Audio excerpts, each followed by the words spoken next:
welcome to World Insight, coming to you live from Beijing on CCTV News. I'm your host, Tian Wei. On today's program, multiple bombings in New York and New Jersey have shocked America and reawakened fears 15 years after the September 11th attacks. The bombings targeted ordinary people, terror attacks.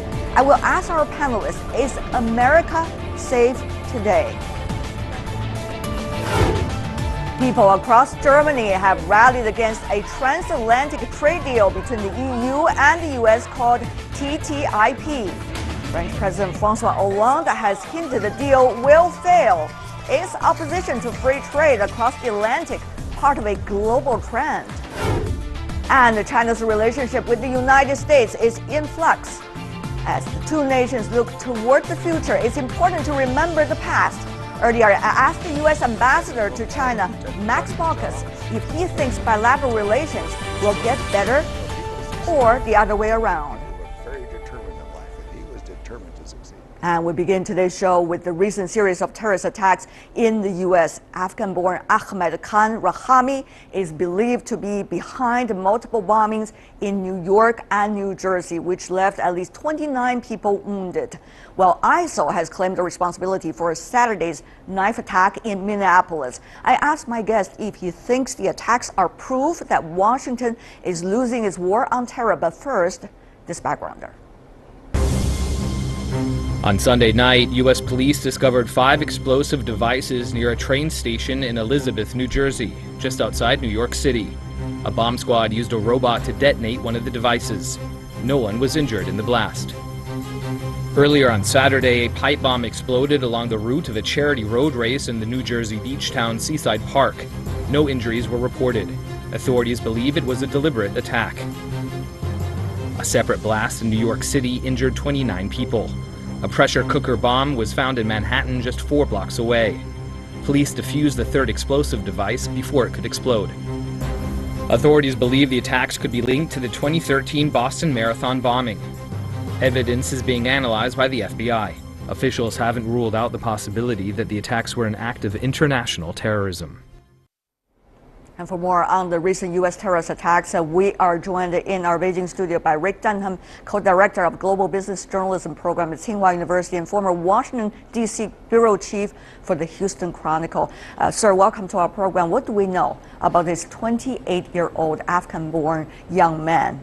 Well, we know he's a naturalized American citizen.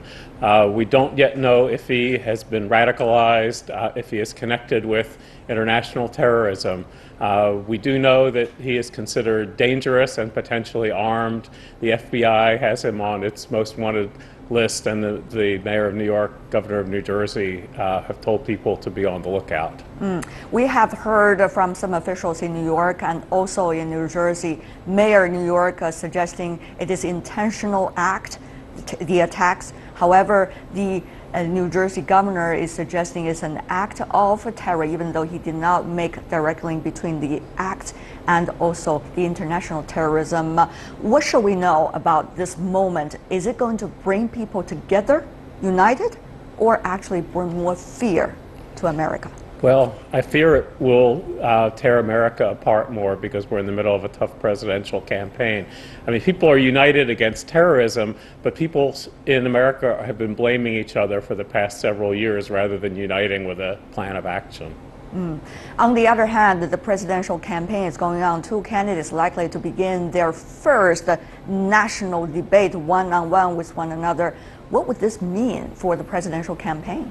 Well, the conventional wisdom in the United States is that terrorism works to benefit Donald Trump because he has been running a very strong anti-Muslim campaign warning about terrorism. The responses of both of them really told us a lot about their campaigns. Donald Trump basically said, "I told you so. I mean, this is terrorism. You need a tougher guy, and I'm the one." Hillary Clinton said, yes, the terror threat is real, but so is our resolve. So Hillary Clinton is much more about bringing America together in some way. Donald Trump is, I am the only one who's strong enough to handle this. And after all, what would this mean for the U.S. Global campaign against terrorism and the people's reflections upon the nature of the wars that America has been fighting since September 11th? Well, I think what this is telling us is that you cannot protect yourself against sort of the lone wolves as terrorists, people who go and try to do something with a soft target, like a dumpster, like at a mall. You can protect yourself against the huge attacks like September 11th, but I think that the result of America's attacks in Afghanistan, in Iraq, has been to create a generation of these jihadis, and I don't think that you can defeat them in any 1 year or one month. But in face of terrorism, people all over the world has to be reunited once again. Thank you so much, Rick Dunham, former Washington, D.C. Bureau Chief of Houston Chronicle and now teaching in Tsinghua. Thank you, sir, for being with us. You're watching World Insight. In Germany, more than 100,000 people have taken to the streets to protest against a massive transatlantic trade deal called TTIP. Trade negotiations between the European Union and the United States have been on the rocks for months. I asked our panelists if they think opposition to the deal is part of a bigger global trend to reject free trade. But first, this story. Both sides are giving all they've got now. This is a bitter battle that's lasted 3 years, and in the final round, some 100,000 people in 7 German cities believe they have the upper hand. I don't think that people have a problem with globalization, but they have a problem with treaties which have a big impact on democracy, which have a big impact on the right of parliaments to make law. Are you against trade deals full stop, or do you think they just need to be fair? They need to be fair. No, of course not. I think it's very important to make a good trading deal. The governments that started talks to create the largest free trade zone ever couldn't quite have banked on this, such a strong pushback against the current forces of globalization that's now gone mainstream. Now, many of them may believe deep down in the longer-term benefits of TTIP, but one question they're asking themselves is, can they still afford the political costs? Not in France, it seems, where a beleaguered President François Hollande is now an outsider in elections due next year. His Prime Minister has said the deal's effectively dead. So is German Chancellor Angela Merkel's deputy, though her and Barack Obama urged renewed progress in deadlocked talks back in March. The deal does have its backers.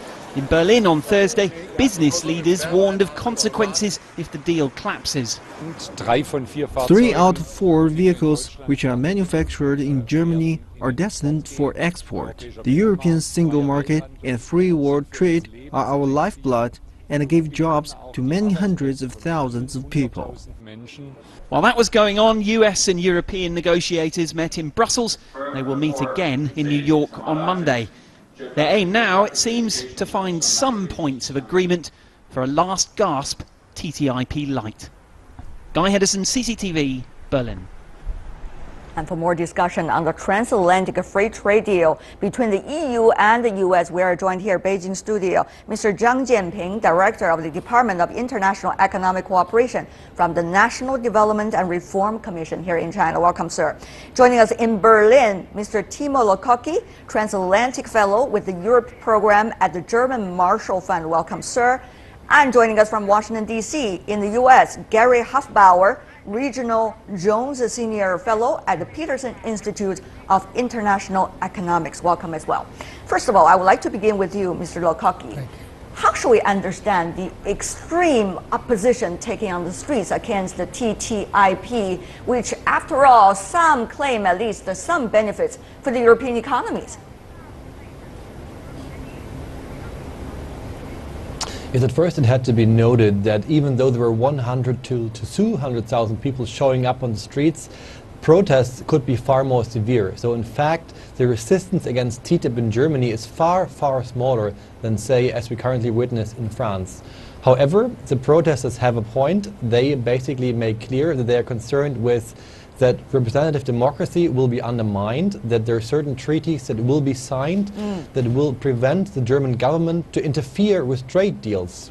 They're right on that, and they are concerned with the mere issue that closer ties with the US economy will lead to certain straight and German society, certain jobs will be probably pouring down, that will not be as successful as they currently are, though they are afraid of, not as we insinuated on beforehand, on the political fallout, but they're rather concerned with the social and democratic costs such a deal could entail. Well, Mr. Hofbauer, coming from Washington, how do you understand, first of all, the differences between different capitals in reactions to TTIP, for example, France and Germany, in terms of degree? And secondly, what would this mean for the U.S. politics? After all, for some time, working on trade quite hard. Yes, well, in Washington, the transatlantic negotiations have very little attention. All the focus is on the Trans-Pacific Partnership in Washington and in the U.S. in the presidential campaign. So that's the first point. The second point on the German reaction especially, it's troubling and it's curious. The reason it's troubling is that Germany initiated the Transatlantic Trade and Investment Partnership. Secondly, Germany has an export surplus, unlike the United States, which has an export deficit or an import surplus. Germany is actually doing quite well in Europe. So here you have a country which is doing well, and thanks to international trade, in large part, yet you have these large opposition groups, and I think it shows a broader antagonism now to capitalism, to corporate firms, so forth. How much is this, Mr. Lukoki, therefore I want to go back to you, related to the anti-globalization and anti-trade trend that we see in politics these days? How much will this mean for the elections upcoming in many European capitals? Will election go and all of these complaints and anti-globalization rhetoric's gone? You have a very fair point here. It's very important to emphasize that the people opposing TTIP are not necessarily against free trade. They consider TTIP as a globalizing force which is in a sense unprecedented, that they can't really understand what's happening, and they have lost trust that their elites will take care of it in a manner that would suit the purposes of the common population. Though somehow you can compare the situation to international migration flows. People are kind of wondering whether whatever is decided in Berlin or Paris, Brussels or Washington really lies in the interest of the German voters in this respect. However, as I emphasized beforehand, the protests in Germany are very, very limited in comparison to other European countries, for one important reason, that the German established parties, the SPD, the center-left, and the CDU, center-right, are more or less backing the treaty, meaning that German parties have no interest whatsoever in making a big deal out of this in the upcoming federal elections next autumn, meaning that in France, in spring 2017, TTIP, or international trade, might as well be an issue in electoral campaigns. However, in Germany, this issue will not be used for political mobilization. Mr. Zhang, you've been listening to your colleagues from different parts of the world. Of course, this is mainly what is going on between the two sides across the Atlantic. But that also reminds us about the Pacific. There's also the TPP, the Trans-Pacific Partnership. Do you think there are underlying similar logics between these two in terms of its challenges to further go ahead? Yes. I think that both TPP and TTIP, on behalf of economic integration between developed world, because even if TPP has made some of developing economy involved in, but the rules and regulations has been made and dominated by developed economies. Also, this type of new rules and regulations on behalf of the higher level, free trade in the world. But we have to realize that TTIP between EU countries and the United States on some of critical issues such as transgene agriculture products and culture products such as movie and video, this type of products between EU and the US, they will fighting each other because EU have their traditional culture and agricultural products, but the US has another way. So those contradictions will make TTIP becomes difficult a little bit. Meanwhile, right now, I think the time the time point is not so good, for free trade agreements. Especially the U.S. side punished, Volkswagen last year and this year, Deutsche Bank, and those very big cases. Meanwhile, in European countries, Brexit and some of minorities, they are belonging. They want to protect the environment.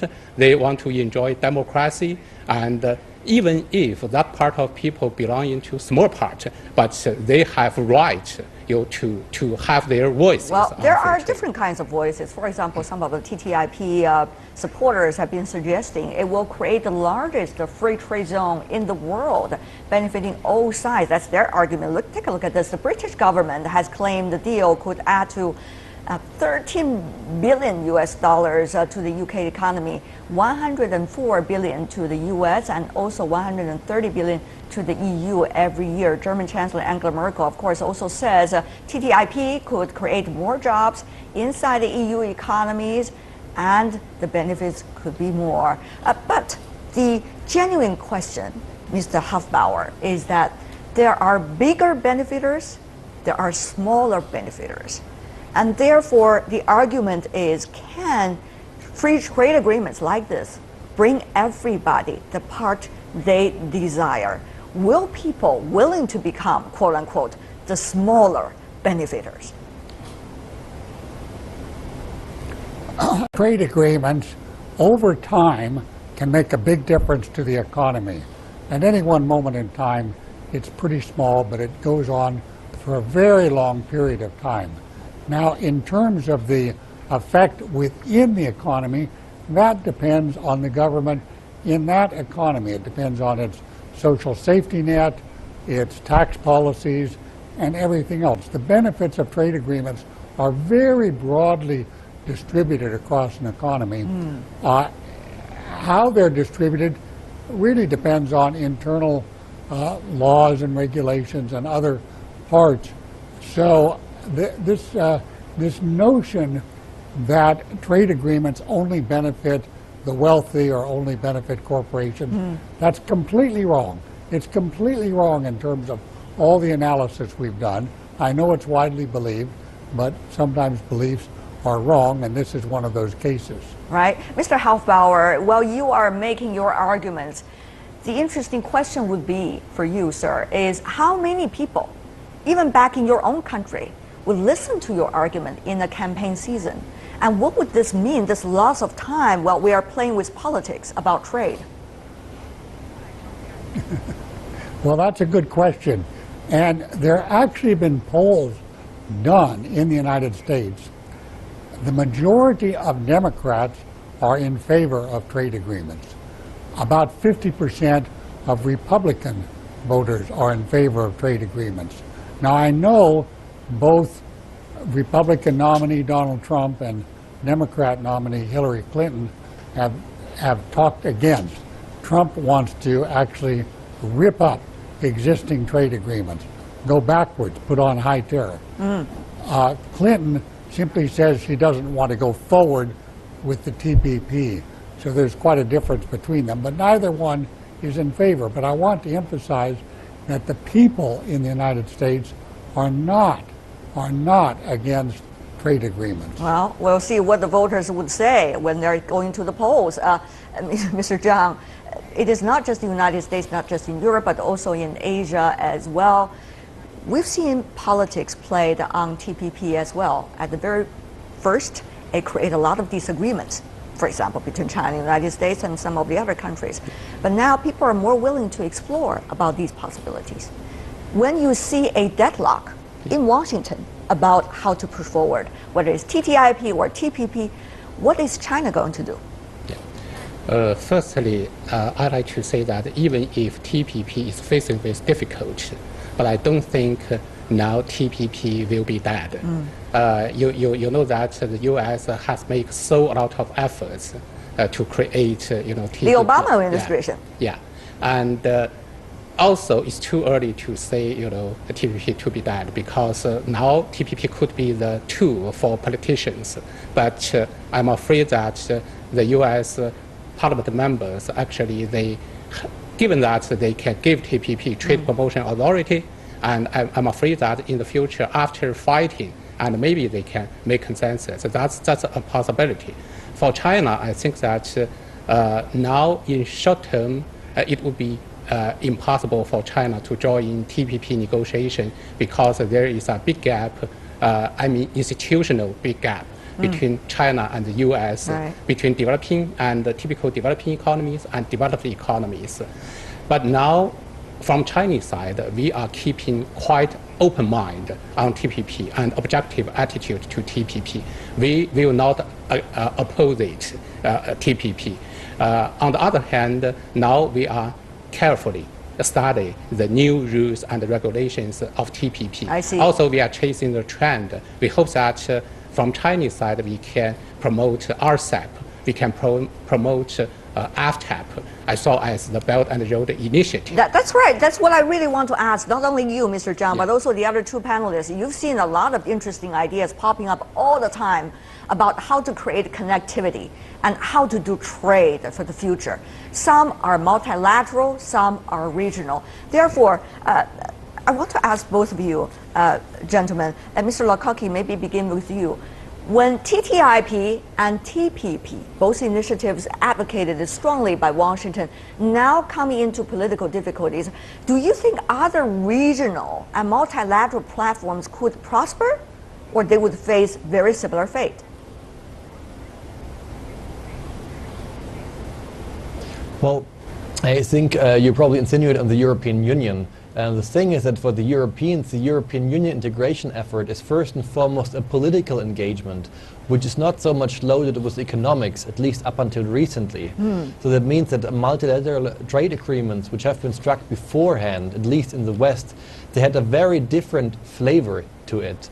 And as rightfully the previous statement has been underlying, this is a very difficult time to open up for something which is embracing more international openness, more giving up of national sovereignty, for the mere fact that Europeans, as much as United States citizens, they're currently a little wary that globalization seems to take over a lot of lion's shares or chunks of their daily lives they feel very uncomfortable about. So I do think comparisons with multilateral agreements in the past are not very beneficial at that time. TTIP and TPP are very different issues than multilateral agreements that have been struck in a very, very difficult, different political context in the decades beforehand. Right. And before we go, also from you, Mr. Hofbauer, what do you think? Other options, will they prosper?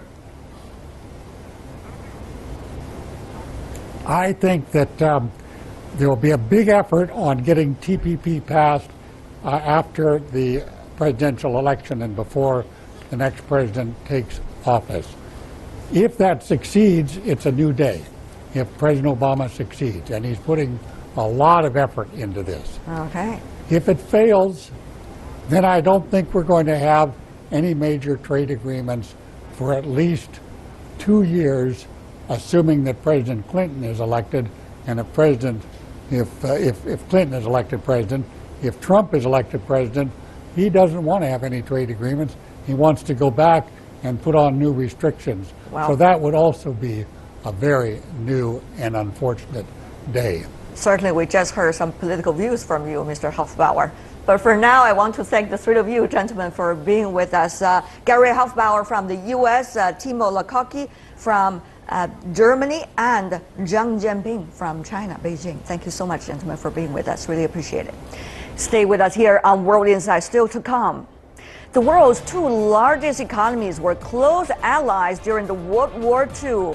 Today, Beijing and Washington are working together to combat climate change, defeat international terrorism, and boost global growth. Earlier, I asked the U.S. ambassador to China his views on China-U.S. bilateral relations, and he told me many stories.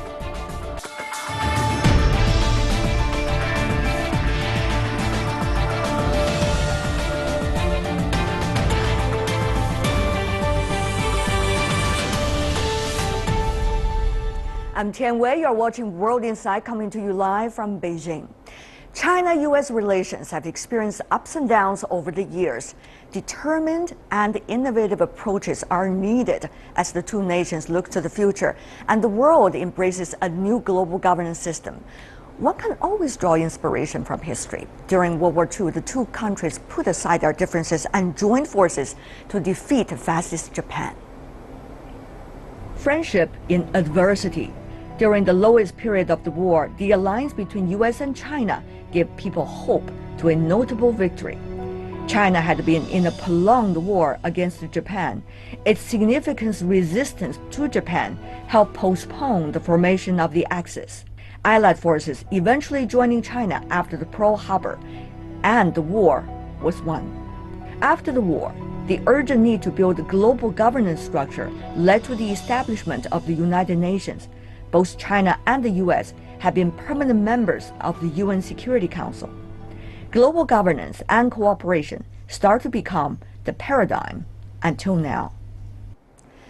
The strength and inspiration one can draw from history is beyond words. That's one of the many things I learned from Max Baucus, the U.S. ambassador to China today.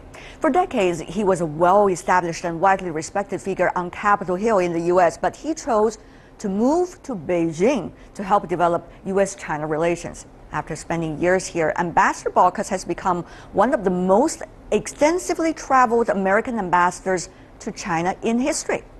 When I asked him for a meeting to hear his thoughts on the bilateral relations, he suggested we meet at Sichuan Province, famous Jianchuan Museum Complex, about 1 hour drive from Chengdu.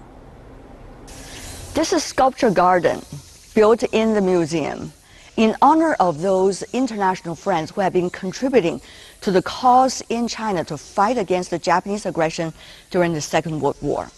They're coming from all over the world. Many of them are from the United States originally.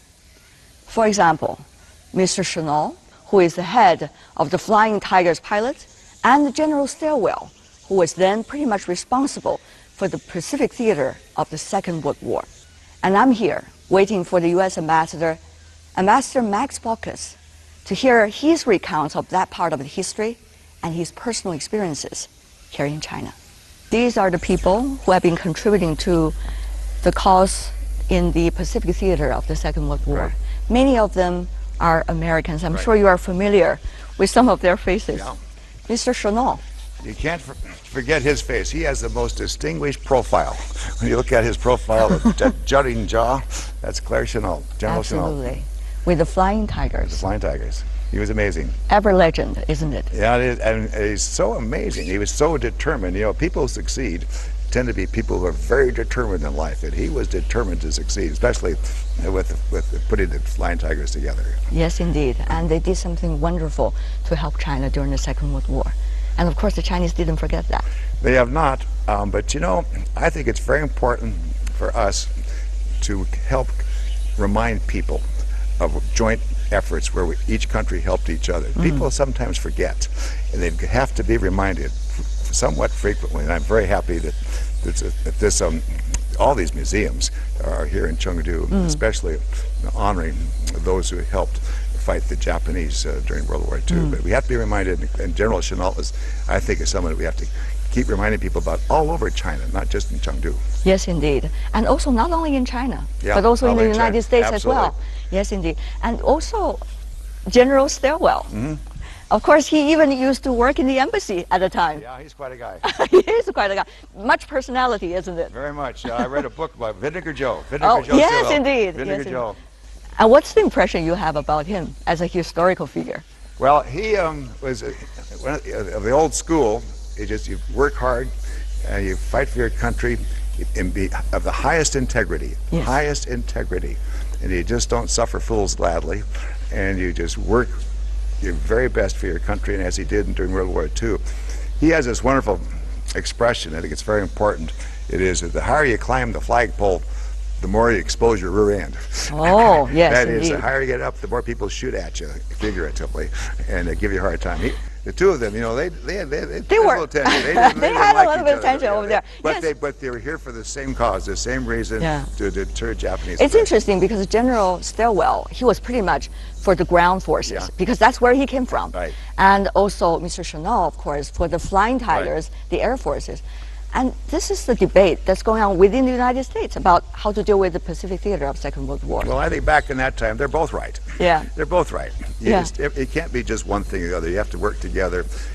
They did work somewhat together, but it was there's a bit tense. But still, the joint effort worked. But in a way, it also reflects what's happening right now because there are debates also inside your country, Mr. Ambassador, about how to deal with China. What's the approach?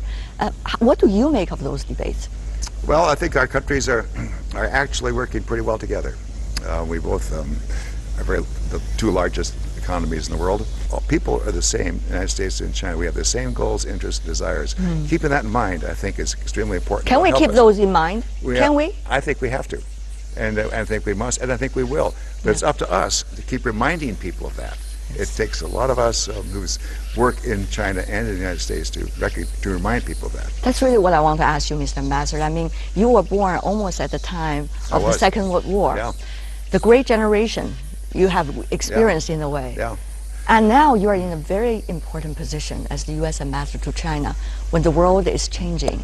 So how have these gentlemen's experiences and stories in China and their debates as well can inspire your work? Well, you answered the question. They're inspiring. They're very inspiring. That's what they are. And they're great men. You know, I can't begin to be great like these two, but I could be inspired by them. And all of us could be inspired by heroes, inspired in the right way. That is, heroes who worked to help make the world better. I would do what I can to help Americans, help Chinese understand each other, because the more we understand each other and the more we appreciate each other's efforts to help each other, the more it's going to help this relationship work really well. I understand later you're still going to visit some parts of the museums. Right, Mr. Ambassador, I'm going to see you in a while. I hope so. All right, so have fun and much. let's have this memorable moments. We will do. While the ambassador went to visit some of the museum's collections, I also found this corner. Lines of glass walls featuring handprints collected from more than 5,000 senior-aged Chinese soldiers who fought all their ways against the Japanese aggression during the Second World War. According to Chinese official data, China's civilian and military casualties from 1937 to 1945 alone are 20 million dead and 15 million wounded. But eventually, China got Allied support. Among those Allied forces fighting alongside China, still the most well-known today are the Flying Tigers. It's a team of American pilots recruited under presidential authority and commanded by Claire Chanel.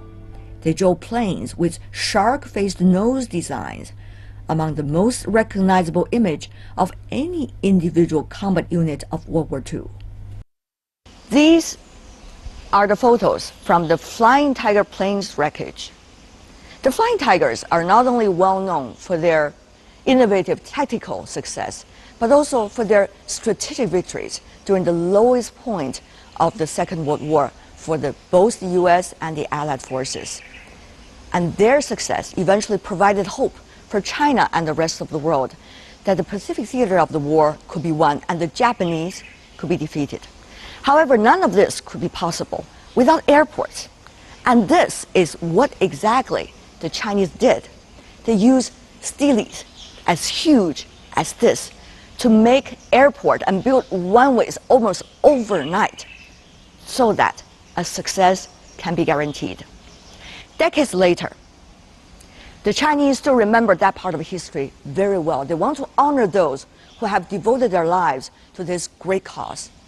30 volunteers from all over China with their photos over here trekked 15 days through glaciers, mountains, and waters to the 5,000-meter high glacier in Tibet. There, they found not only wreckages of the Flying Tiger planes, but also even some bones of the Flying Tiger pilots. In their backpack, they carry all of those things back from the glacier and eventually put all of them into this museum right behind me. There are wreckage of the Flying Tigers recently discovered. It was only possible after 3 years of preparation and enormous amount of research. That was recognized by Ambassador Bolkus, standing in front of the walls with photos of the Flying Tiger heroes. I want to give you this letter for all of your work in recovering remains and building these museums to honor something that's so important, so that we will always remember these people who worked so much on behalf of us. And more importantly, the strong relationship between the United States and China, and how our two companies work together to deter Japanese aggression. We are deeply indebted to you, deeply.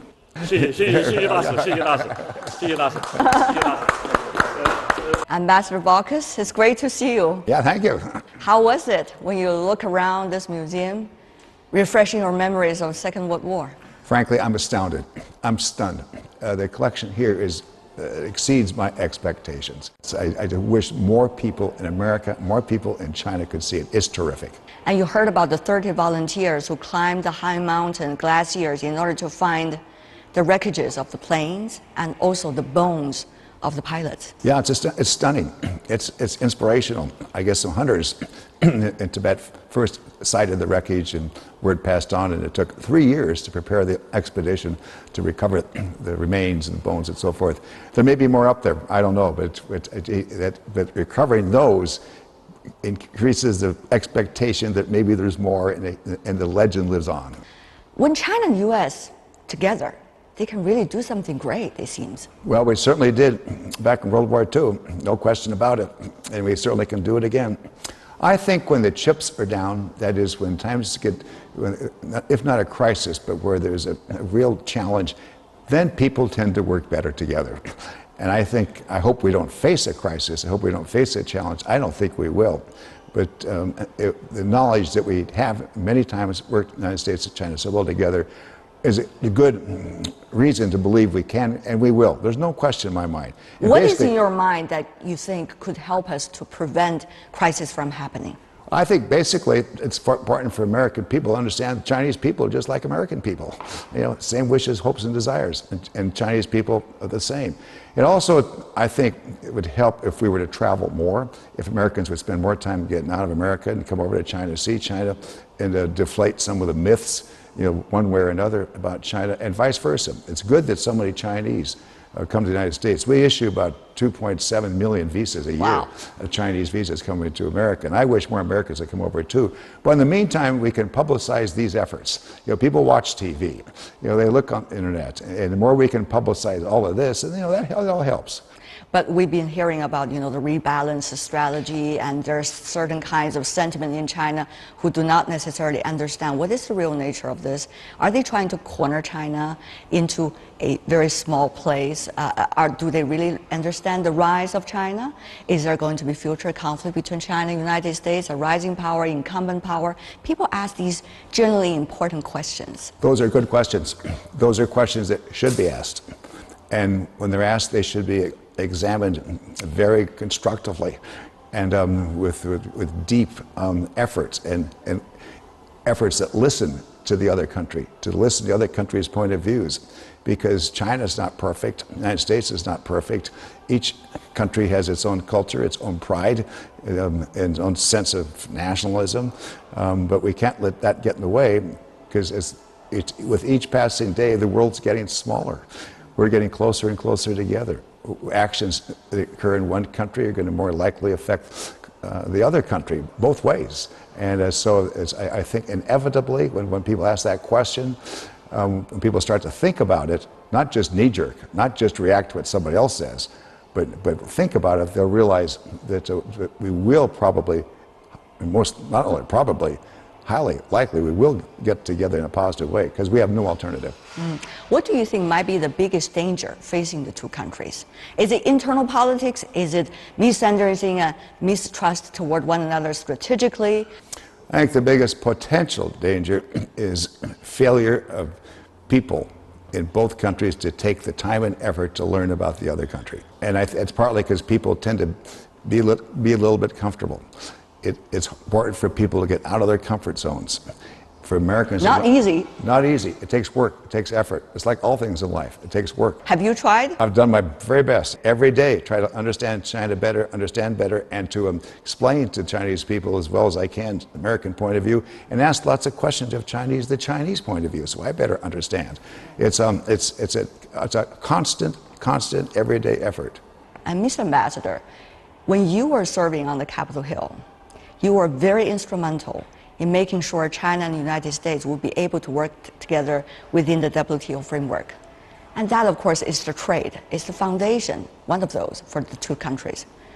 Is that still going to be the foundation, given the trade conflicts and the different kinds of economic priorities of the two countries? Yeah. Well, trade, I think, is the ballast between our two countries. But we have to move beyond trade. WTO was a trade agreement. It lowered tariffs and lowered trade barriers between and among countries. The next step is investment. The United States and China, as I'm sure you know, working very hard to adopt what's called a bilateral investment treaty. That's investment. And that means that, and that's more important in a certain respect, because if each country can invest more freely and easily with more confidence in the other country, they're going to be more involved in the other country, because that's investment. So I hope that we can get that passed. But that's so difficult, Mr. Ambassador. Things that have high value are often difficult. It is important to make the effort, because we have no choice. We got two choices: try or do nothing. We make the effort and we work hard at it, and pretty soon things start to happen. Mr. Ambassador, when I met you at the Sculpture Garden earlier, you told me there are only two places in China that you haven't been to. What are those two places? Well, I've been to every province. President Xi Jinping asked me what provinces I've not yet been to, and they're Henan and Henan and Jiangxi. Wow, we are looking forward to your stories after coming back. Big story when I reach my last province.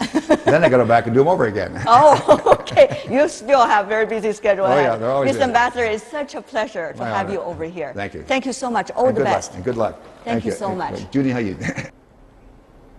U.S. Ambassador to China, Max Baucus. That is all the time we have for today. If you'd like to see more of the program, visit our website. Just type in World Insight CCTV News into your search engine. You'll be able to find us. Or you can also check out our YouTube channel. From me, Tian Wei, and everyone on the World Insight team, thanks for watching. And tune in again tomorrow for more insights from across China and around the world. Good night.